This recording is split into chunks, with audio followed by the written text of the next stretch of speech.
اللہ قرآن میں فرماتا ہے لوگوں سے مت ڈر، مجھ سے ڈر۔ اللہ کو اتنی پسند ہے خوف کی عبادت کہ جب آدمی اللہ سے ڈر جاتا ہے نا، تنہائی میں، اکیلے میں، ویسے ہی گاڑی چلا رہا ہے، کہہ دے اللہ انی اخافک یا اللہ، اللہ میں تجھ سے ڈرتا ہوں، میں خوف کرتا ہوں، اتنا بڑا ہے تو، اتنا سا بھی نہیں ہوں۔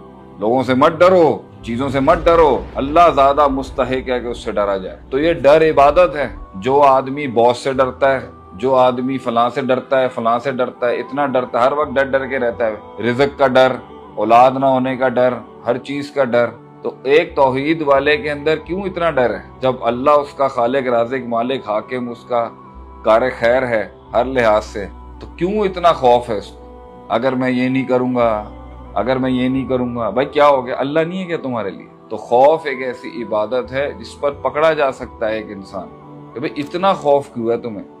میرا رشتہ ہوگا نہیں ہوگا، پیسے آئیں گے نہیں ہوگا۔ اللہ فرماتا ہے قرآن میں فَلَا تَخْشَوْا النَّاسَ وَاخْشَوْنِی، لوگوں سے مت ڈر، مجھ سے ڈر۔